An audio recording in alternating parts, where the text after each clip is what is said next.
I was talking to one of the men in our recovery program this week, and he said, Pastor, one of the things that makes no sense to me, they say that drugs and alcohol is getting you high. The only experience I've ever had with drugs and alcohol has taken me to lows, in fact, to the lowest places that I've ever been. Back in the 70s when I was a teenager, they called the flower children or the Jesus freaks, those who loved Jesus but wore blue jeans and had long hair. They would use the terminology getting high on Jesus. So is this something new to our culture, or did they deal with this back in even the Old Testament times? We're going to talk about that today on our Connections. Come on and join us.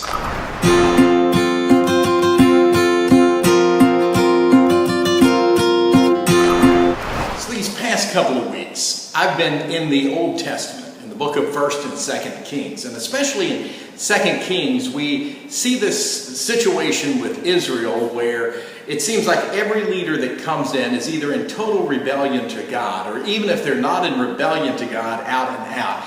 It says this one thing about them. It says that even though they followed in their father's footsteps, or they followed the ways of the Lord, they failed to rid themselves of the high places. Now, a high place was an elevated piece of ground where the people would set up an altar or maybe a pole or some kind of representation of the idol or idols that they worshipped. In other words, they would claim that they were Abraham's children. They would claim that they were people of God, but at the same time they were worshiping other idols on the high places. Now, what's interesting about this thought about the high places is where we are in our culture today. We have so many idols that we have set up in the high places. The things of our lives, not just drugs and alcohol, it could be the pursuit of power or the pursuit of material possessions or the pursuit of fame or acceptance or whatever you want to call it. And we tend to want to get our self-worth, we tend to want to get our high out of those kinds of idols. Now, what's interesting is over and over and over again, the Bible does not refer to God as a high God. They refer to God as the Most High God. And He's a high God not because we set Him up on an elevated piece of ground.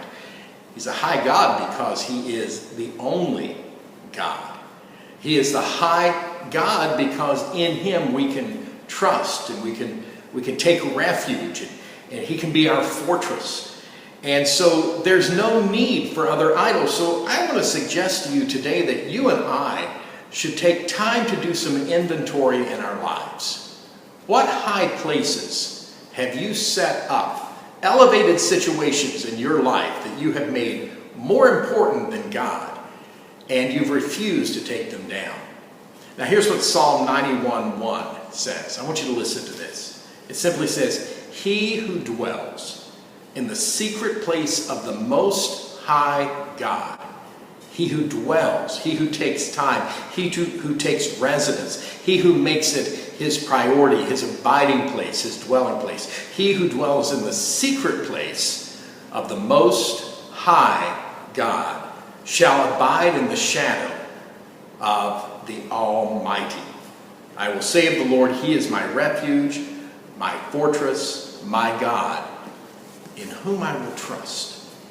You see, there is no other God. But it's easy that we look back into the Old Testament and we see that they worshipped idols, and we think we don't have idols today. I think we have more idols than we can imagine. One of the most popular television shows of our day, American Idol. Look what we have put our attention to. Look what we have pursued after. And yes, while my friend who made the comment about getting high really took him low, when you put your life into the Most High God, He takes you to the places. And by the way, it starts when you humble yourself. If you really want to experience the highs that God has for your life, if you truly want to experience His dwelling place, His refuge, His almighty wings covering you, the Bible says, humble yourself. Reduce yourself Let yourself go to the lowest point, because that's when God will lift you up. I don't know about you, but for me, some of the lowest points of my life have been the greatest times of my life when I've seen God like I had not been seeing him before. And so my prayer for you this weekend, as you continue to move forward towards this Sunday and worshiping wherever it is that you worship, I just want to encourage you to do this. Humble yourself before the Lord. Let him lift you up. For he is the Most High God, not because we elevated him, but simply because he is God. God bless you. Have a great weekend.